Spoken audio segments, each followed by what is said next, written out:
Hi friends, TGPSC groups SI constable ఏ పరీక్షకు prepare అవుతున్నా సరే తెలంగాణ జాగ్రఫీ సిలబస్ చూసి కంగారు పడుతున్నారా? ఏది చదవాలో ఏది వదిలేయాలో తెలియక తలలు పట్టుకుంటున్నారా? సిలబస్ అసలు ముందుకు సాగట్లేదని టెన్షన్ పడుతున్నారు. అయితే ఆ టెన్షన్ అంతా పక్కన పెట్టేయండి. ఎందుకంటే మీరు బహుశా అనవసరమైనటువంటి టాపిక్స్ అన్నీ చదువుతూ మీ విలువైనటువంటి టైంని వేస్ట్ చేసుకుంటున్నారు అనుకుంటున్నాను. అయితే నిజానికి గత కొన్నేళ్ల ప్రశ్నాపత్రాలను క్షుణ్ణంగా విశ్లేషించి చూస్తే ఎగ్జామినర్ పదే పదే కొన్ని టాపిక్స్ నుంచి అంటే మెజారిటీ ప్రశ్నలు అయితే వాటిలో నుంచి అడుగుతున్నారని చెప్పేసి క్లియర్గా మనకు అర్థమవుతుంది. ఈ ఒక్క వీడియో చివరి వరకు చూడండి. ఆ టాప్ 6 జాక్పాట్ టాపిక్స్ ఏంటి, వాటిని మ్యాప్ సాయంతో జీవితంలో మళ్ళీ మర్చిపోలేని విధంగా ఎలా చదవాలో మీకు క్రిస్టల్ క్లియర్గా చూపిస్తాను. ఈ వీడియో తర్వాత తెలంగాణ జాగ్రఫీ అంటే మీకు భయం పోయి ఇది నా స్కోరింగ్ సబ్జెక్టు అనే ధీమా మీకు రావడం అయితే గ్యారంటీ. ఇంకెందుకు ఆలస్యం, ఇక ఈ వీడియో చూద్దాం. ఫస్ట్ టాపిక్, తెలంగాణ ఉనికి 33 జిల్లాలు సరిహద్దులు. ఫ్రెండ్స్, మన first and most important topic ఏదయ్యా అంటే తెలంగాణ ఉనికి, జిల్లాలు, సరిహద్దులు అన్నమాట. ఇది చాలా బేసిక్ కదా అని మీరు లైట్ తీసుకోవద్దు. చాలామంది అభ్యర్థులు బోల్తా పడేది, ఎగ్జామినర్ మిమ్మల్ని కన్ఫ్యూజ్ చేయడానికి ప్రయత్నం చేసేది కూడా ఇక్కడే అనమాట. మనకు తెలిసిందే తెలంగాణ రాష్ట్రం 2014 జూన్ 2 నాడు భారతదేశంలో 29వ రాష్ట్రంగా ఏర్పడింది. ప్రస్తుతం తెలంగాణలో మొత్తం 33 జిల్లాలు ఉన్నాయి. ఈ 33 జిల్లాల పేర్లు, వాటి హెడ్ క్వార్టర్స్ మీకు ఖచ్చితంగా తెలిసి ఉండాలి. అలాగే 10 జిల్లాలు, పాత 10 జిల్లాలు ఏ కొత్త జిల్లాలుగా పుట్టాయనేది క్లారిటీ, స్పష్టమైనటువంటి ఐడియా అయితే ఉండాలి. ఉదాహరణకు పాత ఆదిలాబాద్ జిల్లా ఇప్పుడు ఆదిలాబాదు, తర్వాత కొమరంభీం, ఆసిఫాబాద్ జిల్లా, మంచిర్యాల జిల్లా, నిర్మల్ జిల్లా, అరట 4 జిల్లాలుగా విడిపోయింది. ఇలా ప్రతి పాత జిల్లా విభజనను మీరు గుర్తుపెట్టుకోవాలి. ఇప్పుడు అసలైన మ్యాటర్ వద్దాం. అదే మ్యాప్ పాయింట్ అనమాట. ఒక ఖాళీ తెలంగాణ మ్యాప్ని తీసుకొని దాని మీద 33 జిల్లాలను గుర్తించడం అనేది మీరు ప్రాక్టీస్ అయితే చేయండి. నమ్మండి, ఇది దీనివల్ల ఏంటంటే సగం జాగ్రఫీ మీ చేతిలో ఉన్నట్టు అనమాట. పరీక్షలు ప్రశ్నలు ఎలా ఉంటాయంటే తెలంగాణతో సరిహద్దు పంచుకుంటున్నటువంటి రాష్ట్రాలు ఏవి? మహారాష్ట్ర, ఛత్తీస్గఢ్, కర్ణాటక, ఆంధ్రప్రదేశ్. ఇలా తర్వాత ఛత్తీస్గఢ్తో ఏ జిల్లాల సరిహద్దును పంచుకుంటున్నాయి? అలాగే ఈ కింది వాటిలో కర్ణాటకతో సరిహద్దు లేని జిల్లా ఏది? అలాగే పూర్తిగా ల్యాండ్ లాక్డ్ జిల్లా అంటే ఏ రాష్ట్రంతోనూ సరిహద్దు లేని జిల్లా ఏది? ఇలాంటి క్వశ్చన్ అడుగుతారు. అత్యంత ఉత్తరాన ఉన్న జిల్లా ఏది? ఆదిలాబాదు. అత్యంత దక్షిణాన ఉన్న జిల్లా ఏది? జోగులాంబ. అత్యధిక జిల్లాలతో సరిహద్దు ఉన్న జిల్లా ఏది? ఈ ప్రశ్నలన్నింటికి సమాధానం మీరు చెప్పాలి అంటే జిల్లాల మ్యాప్ మీద మీకు గ్రిప్ ఉండాలి. అసలు ఎవరు చాలామందికి మ్యాప్ చూడటం అనేది అలవాటు ఉండదు. మ్యాప్ చూడకుండా ఇండియాకి కానీ, వరల్డ్ కానీ, తర్వాత తెలంగాణ కానీ, ఆంధ్రప్రదేశ్ దేనికైనా సరే మ్యాప్ అనేది మస్ట్గా కావాల్సిందండి. రోజు ఒక 10 నిమిషాలు మ్యాప్ను చూస్తూ జిల్లాల లొకేషన్, వాటి పక్క జిల్లాలు, సరిహద్దు జిల్లాల రాష్ట్రాలను మీరు గుర్తు చేసుకుంటూ ఉండండి. ఇది మీకు ఈజీగా 1 నుంచి 2 మార్కులను గ్యారంటీగా అయితే అందిస్తుంది అనమాట. ఇక సెకండ్ టాపిక్ ఏంటి తెలంగాణ జాగ్రఫీలో అంటే తెలంగాణ నదీ వ్యవస్థ, అంటే గోదావరి, కృష్ణా నదుల మీద. జాగ్రఫీలో స్కోర్ చేయడానికి మన సెకండ్ గోల్డెన్ టాపిక్ ఏదైనా ఉందంటే అది తెలంగాణ నదీ వ్యవస్థ. ముఖ్యంగా రాష్ట్రానికి జీవనాడులైనటువంటి గోదావరి, కృష్ణా నదులు, వాటి గురించి ఎంత లోతుగా చదివితే అంత మంచిది అనమాట. ఎందుకంటే ప్రాజెక్టులు కానీ, వ్యవసాయం, ఆర్థిక వ్యవస్థ అన్నీ వీటితోనే ముడిపడి ఉన్నాయి కాబట్టి. తర్వాత గోదావరి నది. గోదావరి నదిని దక్షిణ గంగని పిలిచేటువంటి గోదావరి మహారాష్ట్రలో నాసికా త్రయంబకంలో పుట్టి తెలంగాణలోని నిజామాబాద్ జిల్లాలోని కందకుర్తి దగ్గర తెలంగాణలోకి ఎంటర్ అవుతుంది. ఇక్కడ రాష్ట్రంలో మంజీరా, హరిద్రా నదులు కూడా కలుస్తాయి. అందుకే దీన్ని త్రివేణి సంగమం అని కూడా పిలుస్తారు అనమాట. మీరు చేయాల్సిన పని ఏంటి అంటే మ్యాప్లో గోదావరి ప్రవాహ మార్గాన్ని ట్రేస్ చేయడం అనమాట. అది ఏ జిల్లాల గుండా వెళ్తుంది అంటే నిజామాబాదు, నిర్మల్, జగిత్యాల, మంచిర్యాల, జయశంకర్, భూపాలపల్లి జిల్లా, అలాగే ములుగు జిల్లా, భద్రాద్రి కొత్తగూడెం జిల్లా, ఇవన్నీ గుర్తించాలన్నమాట. గోదావరికి ఉన్న ఉపనదుల మీద కూడా ప్రశ్నలు తరచుగా వస్తున్నాయి. కుడివైపు నుండి వచ్చి కలిసేవి మంజీరా, మానేరు, ఎడమవైపు నుండి వచ్చి కలిసేవి ప్రాణహిత, ఇంద్రావతి, శబరి. ఇవి ఇక ప్రాణహిత నది వార్ధా అండ్ వైన్గంగా నదుల కలయికతో ఏర్పడుతుంది. ఇక ఈ పాయింట్స్ అన్ని కూడా చాలా చాలా ముఖ్యం అనమాట. ఇక కృష్ణానదికి వచ్చేసరికి కృష్ణానది మహారాష్ట్రలోని మహాబలేశ్వరపురం పుట్టి మన నారాయణపేట జిల్లా మక్తల్ మండలంలోని తంగడి వద్ద తెలంగాణలోకి ఎంట్రీ ఇస్తుందన్నమాట. ఇది కూడా ఏ జిల్లాల గుండా వెళ్తుందో మ్యాప్లో చూసుకుంటూ గీసుకోండి. నారాయణపేట, జోగులాంబ, గద్వాల, తర్వాత వనపర్తి జిల్లా, అలాగే నాగర్ కర్నూలు, నల్గొండ, సూర్యాపేట జిల్లాలలో కృష్ణానది ప్రవాహం ఉంది. కృష్ణానది ఉపనదులు ఏంటి? ఎడమవైపు నుంచి వచ్చి కలిసేవి ఏమేమి ముఖ్యమైనవి అంటే భీమా ఒకటి, దిండి ఒకటి, మూసి ఒకటి, పాలేరు, మున్నేరు అన్నమాట. కుడివైపు నుండి వచ్చేవి కలిసి అంటే అతి ముఖ్యమైనటువంటి తుంగభద్ర. ఇది జోగులాంబ, గద్వాల జిల్లాలో కృష్ణానదిలో కలుస్తుందన్నమాట. ఈ నదులు ఎక్కడ పుడుతున్నాయి, ఎక్కడ మన రాష్ట్రంలో వస్తున్నాయి, ఏ జిల్లాలో ప్రవహిస్తున్నాయి, వాటి ప్రధానమైనటువంటి ఉపనదులు ఏంటి, అవి ఎక్కడ కలుస్తున్నాయి, ఈ 5 పాయింట్ల మీద ఫోకస్ చేస్తే మీరు నదుల టాపిక్ నుంచి ఏ క్వశ్చన్ వచ్చినా కానీ మీరు ఆన్సర్ డెఫినెట్గా చేయగలరు అనమాట. ఇక థర్డ్ టాపిక్ ఏంటి తెలంగాణ జాగ్రఫీలో? థర్డ్ టాపిక్ ఏంటంటే నీటిపారుదల ప్రాజెక్ట్ అనమాట.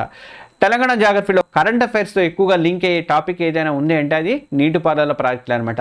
తెలంగాణ పీఠభూమి ప్రాంతం కాబట్టి ఇక్కడ లిఫ్ట్ ఇరిగేషన్ స్కీమ్కి ఎక్కువ ప్రాధాన్యత ఉంది. ప్రతి పరీక్షలో కూడా దీని నుంచి ఖచ్చితంగా క్వశ్చన్స్ అయితే వస్తున్నాయి. మీరు ముఖ్యంగా 3 రకాల ప్రాజెక్టుల మీద దృష్టి పెట్టాలి. పూర్తయినవి, నిర్మాణాలు ఉన్నవి, ప్రతిపాదిత ప్రాజెక్టులు. ఈ మూడింటిని గుర్తుపెట్టుకోండి. కాళేశ్వరం ఎత్తిపోతల పథకం ఇది ప్రపంచంలోనే అతిపెద్ద multi stage lift irrigation project. ఇది గోదావరి నది మీద ఉంది. దీనికి సంబంధించినటువంటి ముఖ్యమైన బ్యారేజీలు ఏవి అంటే మేడిగడ్డ కానీ, అన్నారం కానీ, సుందిళ్ళ. పంప్ హౌస్లు ఏవి అంటే లక్ష్మి, సరస్వతి, పార్వతి. ఇక రిజర్వాయర్లు ఏవి అంటే మల్లన్న సాగరు, కొండపోచమ్మ సాగరు. ఏ జిల్లాలో ఉన్నాయో అనేది కూడా మీరు తెలుసుకోవాలన్నమాట. ఇక పాలమూరు రంగారెడ్డి ఎత్తిపోతల పథకం కృష్ణానది నీటిని వాడుకోవడానికి నిర్మిస్తున్నటువంటి మరో భారీ ప్రాజెక్ట్ ఇది. ఇది ఏ జిల్లాలకు ప్రయోజనం చేకూరుస్తుంది అనేది చాలా ముఖ్యము. దీనికి సంబంధించినటువంటి లేటెస్ట్ అప్డేట్స్ మీరు కరెంట్ అఫైర్స్లో భాగంగా మీరు ఫాలో అవ్వాల్సి ఉంటుందన్నమాట. ఇది కాకుండా సీతారామ ఎత్తిపోతల పథకం ఇది గోదావరిపై భద్రాచలం, కొత్తగూడెం జిల్లాలో నిర్మించబడుతుంది, నిర్మాణంలో. ఇవి కాకుండా పాత ప్రాజెక్టులు అయినటువంటి నాగార్జున సాగర్ గురించి కానీ, శ్రీరామ్ సాగర్ పోచంపాడు కానీ, జోరాల కానీ, శ్రీశైలం ఎడవగట్టు కాలువ ఎస్ఎల్బీసీ కానీ ఇలాంటి వాటి మీద కూడా మీరు చదువుకోవాలి, వాటిని మర్చిపోవద్దు. మరి పరీక్షలో ఎలాంటి ప్రశ్నలు వస్తాయంటే ఫలానా ప్రాజెక్టు మీద ఏ నది ఉంది, ఏ నదిపై ఎంపై ఉంది ఫలానా ప్రాజెక్టు అని అడిగే అవకాశం ఉంటుంది. అలాగే కాళేశ్వరం ప్రాజెక్టులోని మల్లన్న సాగర్ రిజర్వాయర్ ఏ జిల్లాలో ఉంది ఇట్లాంటివి అడగవచ్చు. కింద వాటిలో కృష్ణానది లేని ప్రాజెక్ట్ ఏది అని అడగవచ్చు. అలా ప్రాజెక్టులు అవి ఉన్న నదులు జిల్లాలతో జతపరచండి అని చెప్పి మ్యాచ్ ద ఫాలోయింగ్ అడిగే అవకాశం ఉంది. నా బెస్ట్ అడ్వైజ్ ఏంటంటే ఒక టేబుల్ క్రియేట్ చేసుకోండి.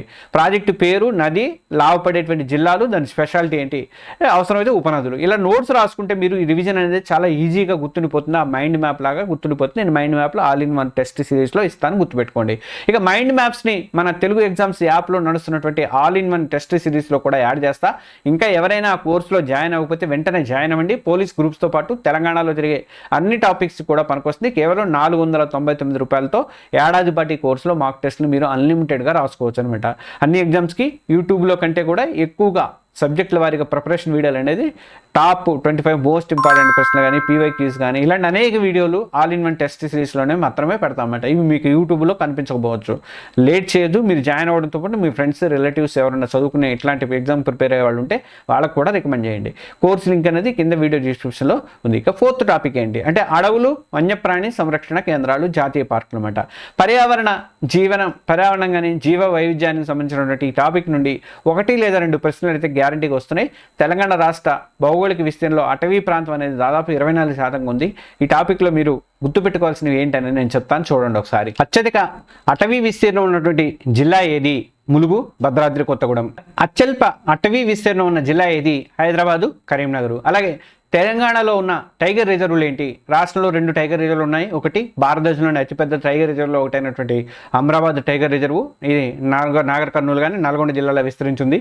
రెండవది కవ్వాలు టైగర్ రిజర్వ్, ఇది మంచిర్యాల, ఆదిలాబాదు, కొమరంభీము, నిర్మల్ జిల్లాల్లో విస్తరించింది అనమాట. ఇవి కాకుండా ప్రాణి సంరక్షణ కేంద్రాలు, వైల్డ్ లైఫ్ శాంక్చురీస్ అంటారు కదా, ఇవి ఏటూరు నాగారం ములుగు దగ్గర ఉంది. తర్వాత పాకాల వరంగల్, తర్వాత కిన్నెరసాని భద్రాద్రి కొత్తగూడెం, ప్రాణహిత మంచిర్యాలలో ఉంది, మంచిర్యాల జిల్లాలో. మంజీరా అనేది సంగారెడ్డి జిల్లాలో ఉంది. ఏ జిల్లాలో ఉన్నాయనేది కూడా మీరు గుర్తుపెట్టుకోవాలి. ఇక మంజీరా అభయారణ్యం మొసళ్ళకి ఫేమస్, ఇలాంటివన్నీ తెలుసుకోవాలంటే ఏది దేనికి ఫేమస్ అనేది. ఇది కాకుండా జాతీయ పార్కులు, నేషనల్ పార్కులు, మనకు 3 ముఖ్యమైనటువంటి నేషనల్ పార్కులు హైదరాబాద్ చుట్టూనే ఉన్నాయి. అవి ఒకటి కాసు బ్రహ్మానంద రెడ్డి కేబీఆర్ పార్కు, తర్వాత మహావీర్ హరిణి వనస్థలి పార్కు, ఇది వనస్థలిపురం దగ్గర ఉంది. అలాగే మృగవని నేషనల్ పార్క్, ఇది కూడా ఉంది. ఈ టాపిక్ని కూడా మ్యాప్ ఆధారంగానే చదవండి, గుర్తుంటుంది మీకు బాగా. తెలంగాణ మ్యాప్లో టైగర్ రిజర్వులు, తర్వాత ముఖ్యమైనటువంటి సంరక్షణ కేంద్రాలను మార్క్ చేసుకోండి. ఇలా చేయడం వల్ల అవి ఏ జిల్లాలో ఉన్నాయనేది మీకు పక్కాగా గుర్తుండిపోతుంది అనమాట.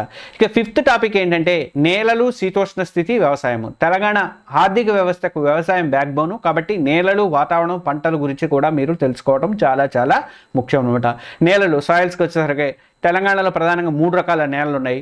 ఒకటి ఎర్ర నేలలు, రెడ్ సాయిల్స్ ఉన్నాయి. రాష్ట్రంలో అత్యధికంగా సుమారు దాదాపు 60% దాకా ఇవే విస్తరించి ఉన్నాయి కదా.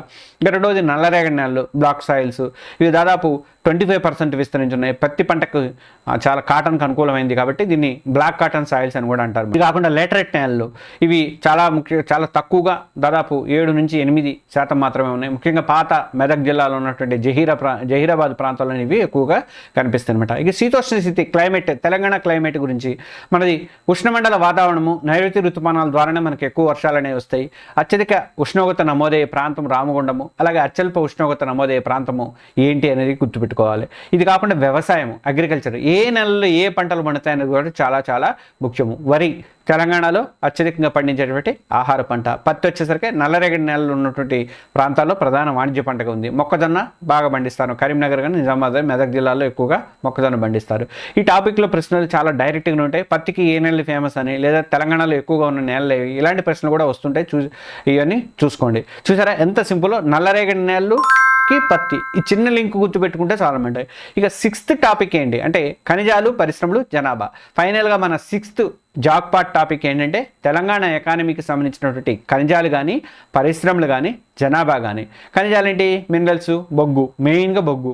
దక్షిణ భారతదేశంలోనే బొగ్గు నిల్వలు ఉన్నటువంటి ఏకైక రాష్ట్రం ఏదైనా ఉందంటే అది తెలంగాణనే. ఇది గర్వించదగిన విషయం. అలాగే పరీక్షల పరంగా కూడా చాలా ముఖ్యమైనటువంటి పాయింట్ అనమాట. సింగరేణి కాలరీస్ లిమిటెడ్ ఉంది కదా, SCCL ద్వారా గోదావరి లోయ ప్రాంతంలో కొత్తగూడెం జిల్లా, మంచిర్యాల, పెద్దపల్లి, భూపాలపల్లి ఇవి ఇక్కడ బొగ్గును వెలికితీస్తున్నారు. కొత్తగా ఏమైనా బొగ్గు వీళ్ళకి బొగ్గు బావులు కూడా వచ్చినాయి. సింగరేణికి వేరే రాష్ట్రాల బొగ్గు బావులు వచ్చినాయి. అవి కూడా ఇంపార్టెంటే. కరెంట్ అఫైర్స్కి ఇంపార్టెంటే, జాగ్రఫీ కూడా ఇంపార్టెంట్ అనమాట. తర్వాత సున్నప్రాయి, లైమ్ స్టోన్. సిమెంట్ పరిశ్రమకి ఇది ముడి సరుకు. నల్గొండ కానీ, సూర్యాపేట కానీ, వికారాబాద్ జిల్లాలో సున్నప్రాయి నిక్షేపాలు ఫుల్గా ఉన్నాయన్నమాట. ఇనుప ఖనిజం, ఐరన్ ఓరు. భద్రాద్రి కొత్తగూడెం, మహబూబాద్ జిల్లాలోని బయ్యారం ప్రాంతాల్లో ఇనుప ఖనిజం నిల్వలు అనేవి ఉన్నాయి. యురేనియం, నల్గొండ జిల్లాలోని లంబాపూరు, పులిచెర్ల ప్రాంతాల్లో యురేనియం నిక్షేపాలు ఉన్నాయి. అలాగే పరిశ్రమలు, ఇండస్ట్రీస్ ఎక్కడ ఉన్నాయి, ఖనిజాలు ఎక్కడ దొరికితే వాటి ఆధారిత పరిశ్రమలు కూడా అక్కడే ఉంటాయి. దాంట్లో డౌటే లేదు. ఇక సిమెంట్ ఫ్యాక్టరీలు సున్నప్రాయ ప్రాంతాల్లో ఉంటాయి. థర్మల్ పవర్ ప్లాంట్లు బొగ్గు ప్రాంతాల్లో ఉంటాయి. ఉదాహరణకు రామగుండంలో ఎక్కడ ఉన్నాయనేది కరెక్ట్గా మీరు గుర్తుపెట్టుకోండి, చూసుకోండి. మ్యాప్ ఆధారంగా మీరు గుర్తుపెట్టుకోవడానికి ప్రయత్నం చేయండి. ఇక జనాభా, పాపులేషన్. జనాభా విషయానికి వస్తే మీరు కన్ఫ్యూజ్ అవ్వాల్సిన పని ఏం లేదు. 2011 జనాభా లెక్కల ప్రకారం మనము ఇప్పటికీ ప్రామాణికంగా తీసుకోవాలి. ప్రస్తుతం ఇప్పుడు డేటా జరుగుతుంది కదా, అది వచ్చేసరికి ఎప్పుడో టైం పడుతుంది కాబట్టి, కొత్త డేటా అధికారికంగా రాలేదు కాబట్టి ప్రశ్నలు అనేవి దీని నుంచే వస్తాయి అనమాట. మొత్తం జనాభా, జనసాంద్రత, పాపులేషన్ డెన్సిటీ అంటారు కదా అది. తర్వాత అక్షరాస్యత, లిటరసీ రేట్ కానీ, స్త్రీ పురుష నిష్పత్తి, సెక్స్ రేషియో కానీ, అత్యల్ప జనాభా, జనసాంద్రత, తర్వాత అక్షరాస్యత ఉన్న జిల్లాలు ఏవి, పాత జిల్లాల ప్రకారం డేటా గుర్తుపెట్టుకోండి. కొత్తవి కూడా చూసుకోండి ఒకవేళ అవసరమైతే. పాత జిల్లాలను ఎందుకన్నా అంటే 2011 కాబట్టి పాత జిల్లాల ప్రకారం ఉమ్మడి అనే మాట వాడతాడు వాడు. ఈ డేటాను ఒక చిన్న నోట్స్ రాసుకొని తరచుగా చూస్తూ ఉంటే దాన్ని సరిపోతున్నట్టు. 1 పేజీ నోట్స్ ఎలా రాసుకోవాలని నేను ఆల్రెడీ వీడియో చేశాను కాబట్టి ఆ వీడియో ఒకసారి మీరు చూసుకోండి. ఇక బోనస్ టిప్ ఏంటంటే ఫ్రెండ్స్, ఈ టాపిక్స్ని ఎలా చదవాలో చూశారు కదా. ఇప్పుడు నా ఫేవరెట్ టిప్, ఒక బోనస్ సీక్రెట్, అదే 1 పేజీ నోట్స్ టెక్నిక్. ప్రతి టాపిక్కి ఉదాహరణకు నదీ వ్యవస్థకు 1 పేజీ, తర్వాత ప్రాజెక్టులకు 1 పేజీ, ఇలా కేవలం కీవర్డ్స్, చిన్న చిన్న మ్యాప్ డ్రాయింగ్స్, ముఖ్యమైనటువంటి డేటాతో 6 పేజీల నోట్స్ రెడీ చేసుకోండి. పరీక్షకు ముందు రోజులలో ఈ మొత్తం పుస్తకాలన్నీ తిరిగేయకుండా ఈ 6 పేజీలను రివైజ్ చేస్తే మీరు మొత్తం జాగ్రఫీ, తెలంగాణ జాగ్రఫీ అంతా కూడా మీకు వచ్చేస్తుంది. ఫుల్ కాన్ఫిడెన్స్ కూడా వస్తుంది. అసలు 1 పేజీ నోట్స్ ఎలా రాయాలి అనేది మన ఛానల్లో వీడియో ఉంది, చూడండి. లేదంటే ఈ వీడియో చివరిలో కూడా యాడ్ చేస్తాను, చూడండి. చూసారు కదా ఫ్రెండ్స్, తెలంగాణ జాగ్రఫీలో ఫుల్ మార్కులు సాధించడం ఎంత ఈజీయో. అనవసరంగా 100 పేజీలు చదివి టైం వేస్ట్ చేయకుండా స్మార్ట్గా చదవండి. మనం ఈ వీడియోలో చర్చించుకున్నటువంటి 6 కీలక టాపిక్స్ ఏంటంటే మళ్ళొకసారి మీకు గుర్తు చేస్తా. 1, తెలంగాణ ఉనికి, 33 జిల్లాలు, సరిహద్దులు. తర్వాత 2వది గోదావరి కృష్ణా నదీ వ్యవస్థ. 3వది నీటిపారుదల ప్రాజెక్టులు. 4వది అడవులు, టైగర్ రిజర్వులు, వన్యప్రాణి సంరక్షణ కేంద్రాలు. 5వది నేలలు, శీతోష్ణ స్థితి, వ్యవసాయం. 6వది తెలంగాణలో ఖనిజాలు, పరిశ్రమలు, జనాభా. ఇవి 6 టాపిక్స్. ఈ 6 టాపిక్స్ మీద మీరన్నీ కూడా మ్యాప్ ఆధారంగా పట్టు సాధిస్తే మాత్రం జాగ్రఫీ నుంచి వచ్చేటువంటి మెజార్టీ ప్రశ్నలు అన్నిటి కూడా మీరు ఈజీగా సమాధానం ఇవ్వగలరు. తెలంగాణ జాగ్రఫీ అనేది మీ ర్యాంక్ని డిసైడ్ చేసే ఒక జాక్పాట్ సబ్జెక్టు. దీన్ని అస్సలు వదలకండి. ఈ వీడియోని మీకు నిజంగా హెల్ప్ అయిందని నేను మనస్ఫూర్తిగా నమ్ముతున్నా. నా ఈ అనాలిసిస్ మీకు నచ్చితే దయచేసి ఈ వీడియోకి ఒక లైక్ కొట్టండి. అది మాకు మరిన్ని మంచి వీడియోలు చేయడానికి ఒక పెద్ద బూస్టింగ్ ఇస్తుంది. మీలాగే ప్రిపేర్ అవుతున్న మీ ఫ్రెండ్స్ కూడా ఈ వీడియోని తప్పకుండా షేర్ చేయండి. ఇంకా మన తెలుగు ఎగ్జామ్స్ ఛానల్ సబ్స్క్రైబ్ చేసుకోండి. మీ విజయంలో మా వంతు సాయం అందించడానికి మేము ఎల్లప్పుడూ కూడా సిద్ధంగా ఉంటాము. అలాగే ఈ వీడియోను తెలంగాణ ఎగ్జామ్స్ యాప్లో కోర్సులో మాత్రమే పోస్ట్ చేస్తున్నా. ఇంకా ఎవరైనా కోర్సులో జాయిన్ కాకపోతే 499 రూపాయలతో కోర్సులో జాయిన్ అవ్వండి. మీ ఫ్రెండ్స్ కూడా రికమెండ్ చేయండి మీరు ఆల్రెడీ జాయిన్ అయి ఉంటే. యూట్యూబ్లో మాత్రం అవైలబుల్గా ఉండదు, ఒకడు ఉన్నా కానీ ఇది పేమెంట్ దాంట్లోనే ఉంటుంది అనమాట. మీ అందరికీ all the very best. Thank you.